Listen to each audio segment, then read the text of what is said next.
자, 오늘은 열왕의 구속사 48번째 시간이 되겠습니다.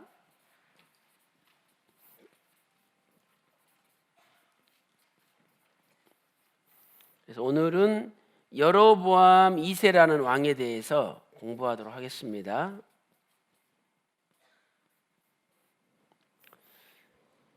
자, 이 여로보암 2세는 북이스라엘의 제5왕조 네 번째 왕이죠. 그리고 북이스라엘 전체적으로 13번째 왕이 되겠습니다. 자, 먼저 여로보암 2세 왕이 살았던 연대를 우리가 한번 살펴보겠습니다. 남유다와 그다음에 북이스라엘을 비교해서 한번 살펴보겠습니다.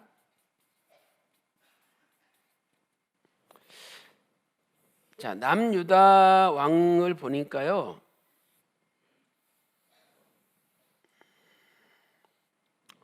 자, 남유다는 아마샤 왕과 아사랴 왕이 통치를 하고 있었죠. 그래서 우리가 보통 아사랴 왕의 다른 이름이 우시야잖아요. 그래서 여러분이 아사랴 왕 그러면 우시야 왕으로 생각하면 됩니다. 그래서 아마샤가 왕이 된 것은 주전 796년 B에 아마샤가 왕이 됐죠. 그리고 아마샤가 이제 왕을 끝낸 것은 주전 767년에 끝냈죠. 그리고 아샤라가 아마샤와 공동 통치를 시작한 것은 주전 791년이에요. 그리고 아사랴는 주전 739년까지 통치를 했죠. 자, 이것이 남유다의 왕들의 통치 연대고요. 자, 이 무렵에 북이스라엘은 여로보암 왕과 여로보암 왕의 아버지인 요아스 왕이 통치를 하고 있었어요. 그래서 이 요아스 왕은요, 자, 요아스 왕이 통치를 했고, 그 다음에 오늘 본문에 여로보암 2세가 통치를 했죠. 그래서 요아스 왕이 된 것은 주전 797년 A년에 왕이 되었다라고 성경은 말씀하고 있죠. 그리고 언제까지 요아스가 왕이 됐냐면 주전 781년까지 왕으로 통치를 했습니다. 그리고 이제 여로보암 2세 왕과 요아스 왕이 공동 통치를 시작한 것은 주전 793년이죠. 그리고 여로보암 2세는 주전 753년까지 통치를 했어요. 그래서 총 41년을 통치를 했다, 이렇게 성경은 말씀하고 있죠. 우리 읽어봤던 열왕기하 14장 23절, 자, 오늘 본문 한번 읽어보겠습니다. 왕하 14장 23절요. 자, 다 같이 읽겠습니다. 시작. 유다 왕 요아스의 아들 아마샤 15년에 이스라엘 왕 요아스의 아들 여로보암이 사마리아에서 왕이 되어 41년을 위에 있으며, 자, 여기 보니까 41년을 왕에 있었다라고 기록이 돼 있죠. 그런데 중요한 것은 아마샤 왕 15년에 왕이 되었다, 이렇게 말씀하고 있어요. 그래서 이제 우리가 아마샤 왕 15년에 왕이 되었다는 게 무슨 뜻일까? 자, 아마샤 왕이 주전 796년 B에 왕이 되었잖아요. 그래서 이때로부터 15년을 계산하면은요, 여기 주전 781년이 나와요. 15년. 요 아마샤 왕의 15년이죠. 그러니까 아마시아 왕이 796년에 왕이 됐으니까 여기서 15년을 빼면 781년이 나오잖아요. 여기 781년이. 그러니까 요 표현은 여로보암 왕이 단독으로 통치 시작한 것을 기준으로 한 거예요. 그래서 여로보암 왕은 주전 781년에 단독 통치를 시작한 거죠. 그러나 실은 주전 793년에 왕이 되어서 요때로부터 죽을 때까지 41년을 왕으로 있었다는 것을 알 수가 있습니다.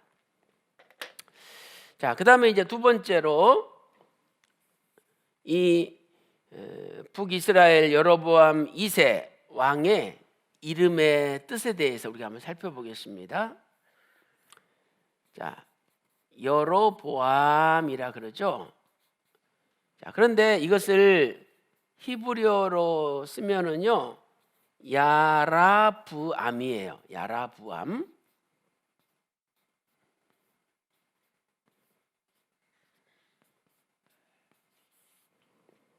야라부암. 그래서 이 야라부암은 두 가지 단어가 합성이 된 거죠. 그래서 먼저 라바브라는 단어. 이 라바브는요, 많아지다, 번성하다 이런 뜻이죠. 많아지다, 번성하다.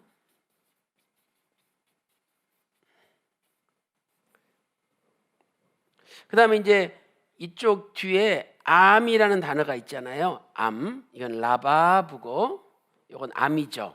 이 암은 백성이라는 뜻이에요. 백성.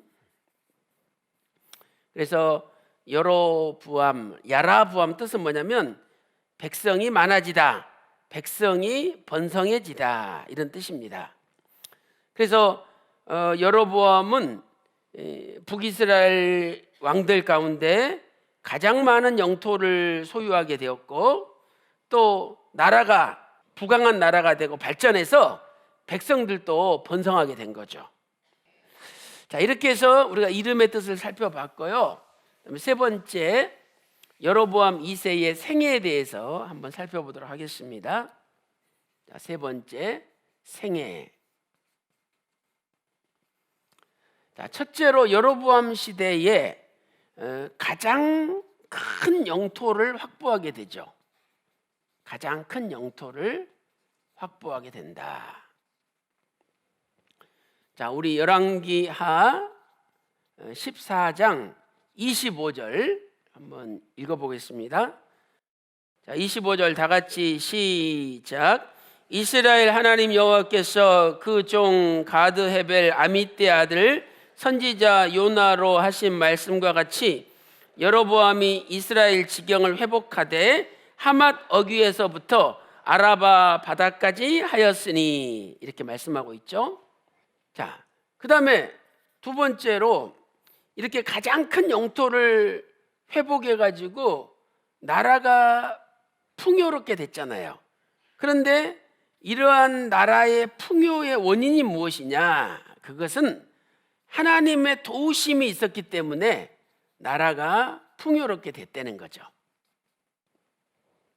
그래서 오늘 우리 대한민국도 6.25 전쟁 끝나고 세계에서 가장 못 사는 나라였는데, 대한민국이 세계 10대 경제대국으로 발돋움한 것은 하나님의 뭐가 있었기 때문이에요? 도우심이 있었기 때문이라는 거죠.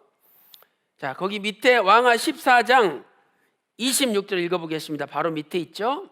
왕하 14장 26절 시작.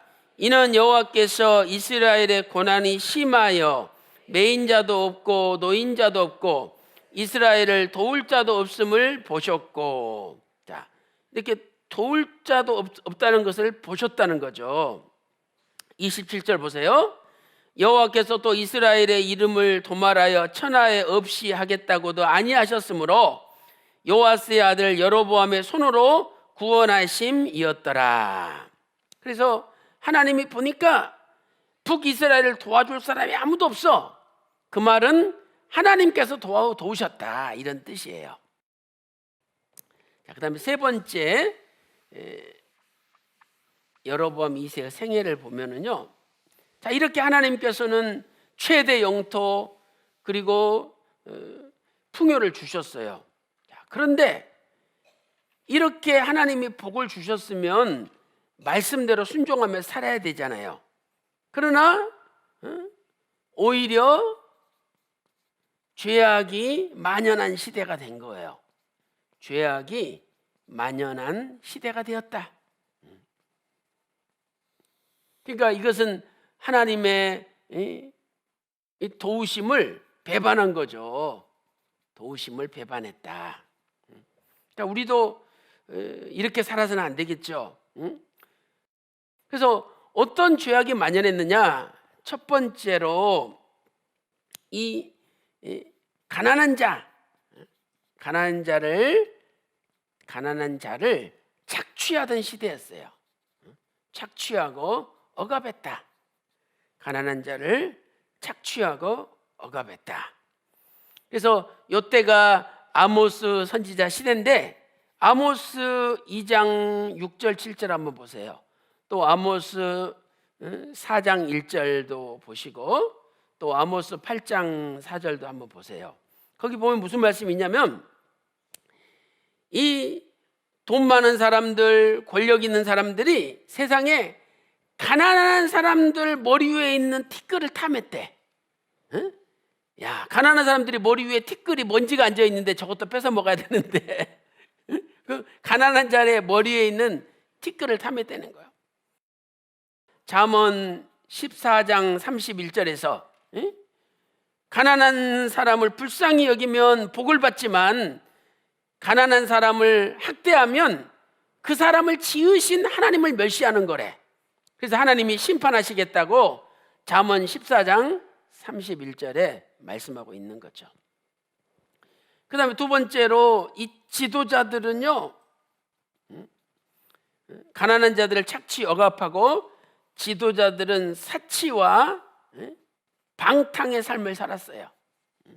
사치와 방탕의 삶을 살았다. 그래서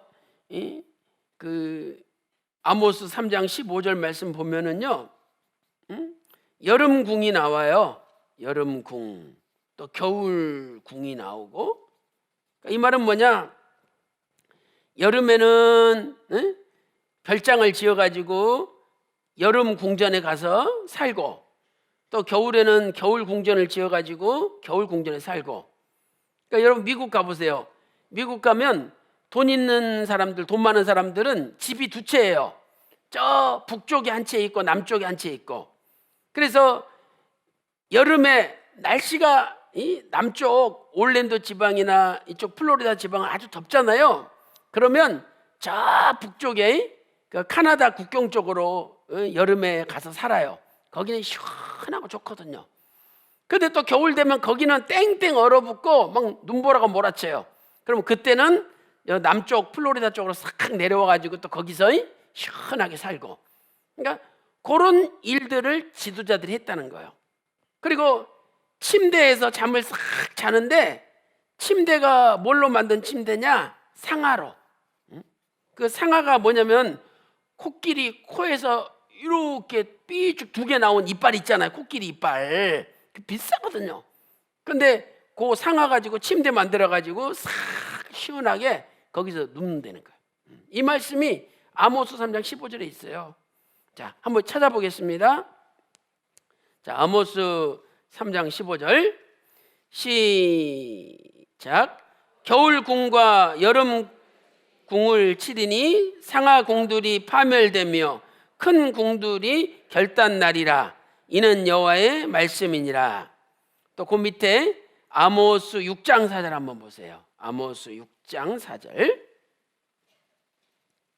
자, 거기 보면 상하상에 누우며 침상에서 기지개 켜며 양떼에서 어린 양과 우리에서 송아지를 취하여 먹고 뭐 비파에 맞추어 헛된 노래를 지절거리며 이렇게 돼 있잖아요.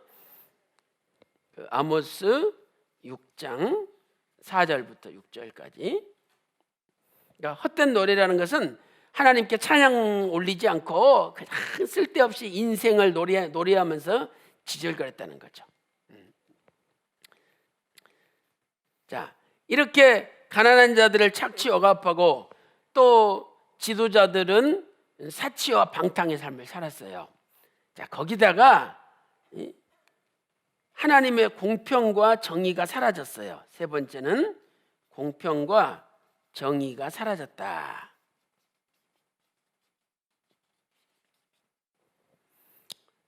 그래서 이 공평을 인진으로 엎어버렸대. 이 인진은 쓰디쓴 쑥을 이야기해요. 쑥이 쓰디쓴 쑥을 인진이라 그래요. 근데 공평을 인진처럼 생각했다는 거죠. 그럼 여러분들이 쓰디쓴 쑥을 먹으라 그러면 좋아요, 싫어요? 싫어요. 택 뱉어버리잖아요. 그러니까 하나님의 공평을 좋아해야 되는데 뭐가 공평하게 이루어지는 게 싫어. 자기 맘대로 자기한테 이롭게만 돼야 되는데 모든 걸 공평하게 하는 게 싫어. 그래서 이 쓴 쑥을 씹어가지고 택 뱉어버렸듯이 뱉어버렸다는 거예요. 그 다음에 정의는 땅에다 던져버렸대요. 이 말씀이 아모스 5장 거기 7절 또 10절 이렇게 보면은 나와요. 그 다음에 네 번째는 성적으로 타락했잖아요. 성적으로 타락했다. 그래서 우리 아까 아모스 2장 7절 읽어봤죠? 응? 부자가 한 여자한테 같이 잠을 잤다 그랬잖아요. 그 부자는 돈 많은 사람 부자를 얘기하는 게 아니라 아버지와 아들이 한 여자랑 관계했다는 거야. 그러니까 한 여자 놔두고 아버지도 가서 관계하고 아들도 가서 관계했다는 거죠. 얼마나 세상이 극도로 타락했다는 것을 가르쳐 주는 거죠. 그 다음에 호세아서 4장 13절 말씀 보면은요, 딸들도 간음을 행하고 며느리들도 간음을 행하도다. 하나님 앞에 영육간에 우상 숭배하고 죄짓고 또 육적으로 타락한 것을 호세아 4장 13절에 딸들도 행음하고 며느리들도 간음하느니라 이렇게 말씀을 하고 있습니다. 이것이 북이스라엘 여로보암 2세 왕 때의 모습이었어요. 그러니까 하나님께서 풍요를 주셨지만 이 풍요가 하나님 말씀에 순종하며 살 때는 축복의 풍요죠. 그런데 하나님 말씀에 순종하지 않고 살 때는 이 풍요가 거짓된 풍요가 되는 거예요. 거짓된 풍요. 그래서 이 거짓된 풍요는 언젠가는 하나님의 심판을 받게 돼 있는 거죠. 그래서 오늘 저와 여러분도 내가 지금 축복의 풍요를 살고 있는지 아니면 거짓된 풍요를 살고 있는지 돌아봐야 되는 거죠. 하나님께서 우리 대한민국에 얼마나 큰 복을 주셨습니까? 그러면 하나님 말씀에 순종함으로 축복의 풍요가 돼야지 결국은 심판받을 수밖에 없는 멸망의 거짓된 풍요가 돼서는 안 된다는 거죠. 자, 이렇게 해서 우리가 여로보암 2세의 생에 대해서 살펴봤고요.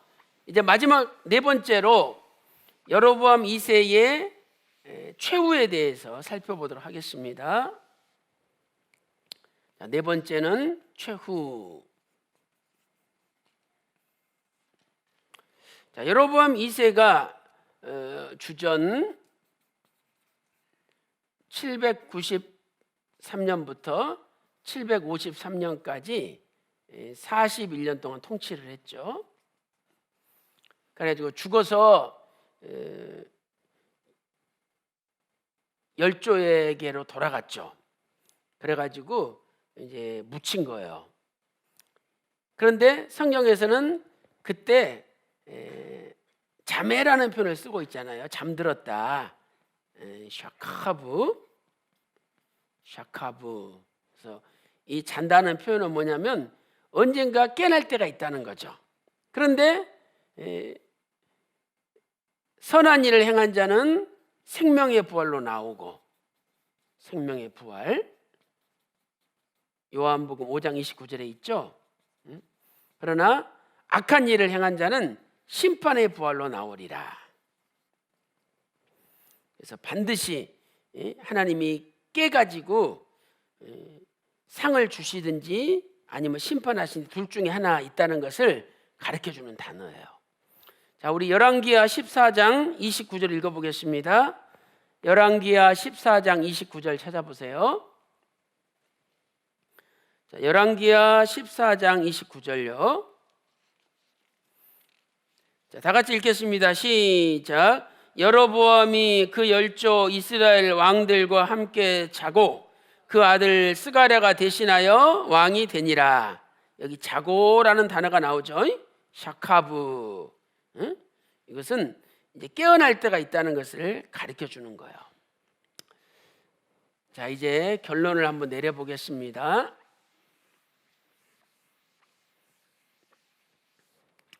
자, 이제 결론적으로 여로보암 2세의 최후와 구속사적인 교훈을 살펴보겠습니다.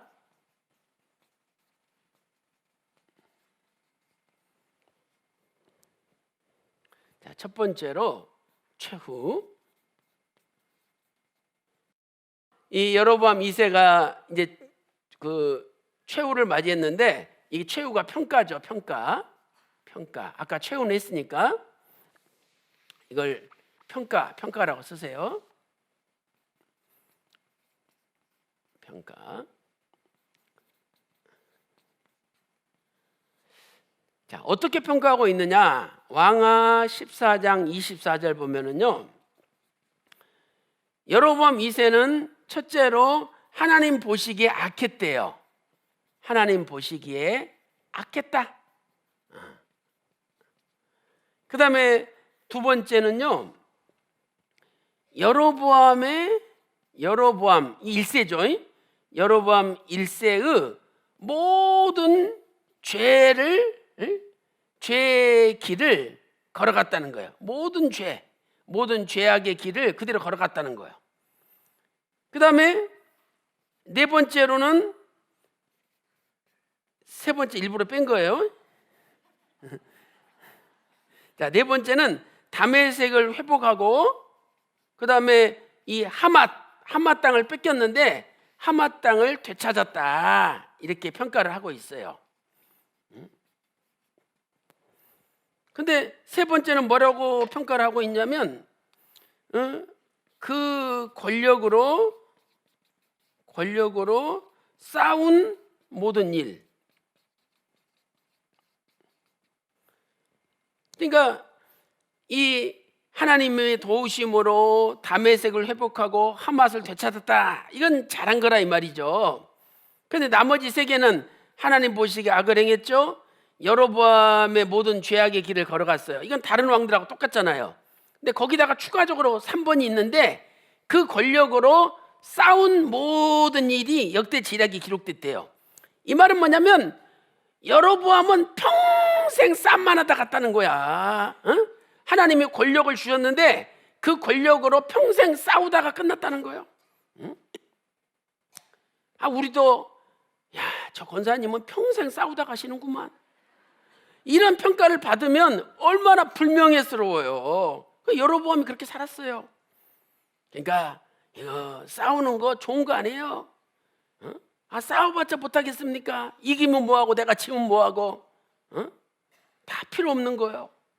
그래서 오늘 여로보암처럼 이런 그 권력으로 평생 싸우다가 갔다, 이런 평가가 저와 여러분의 이력서에는 남지 않으시기를 주님의 이름으로 축원합니다. 자, 우리 왕하 14장 24절 읽어보겠습니다. 자, 14장 24절 시작. 여호와 보시기에 악을 행하여 이스라엘로 범죄케 한 느밧의 아들 여로보암의 모든 죄에서 떠나지 아니하였더라. 자, 여기 24절이고요. 그 다음에 28절 또 읽겠습니다. 그 밑에 28절 있어요. 시작. 여로보암의 남은 사적과 모든 행한 일과 그 권력으로 싸운 일과 다메섹을 회복한 일과 이전에 유다에 속하였던 하맛을 이스라엘에 돌린 일은 이스라엘 왕 역대 지략에 기록되지 아니하였느냐. 거기 나오죠. 권력으로 싸운 일이 있잖아요. 일. 그 일도 아니잖아요. 복수잖아요, 복수.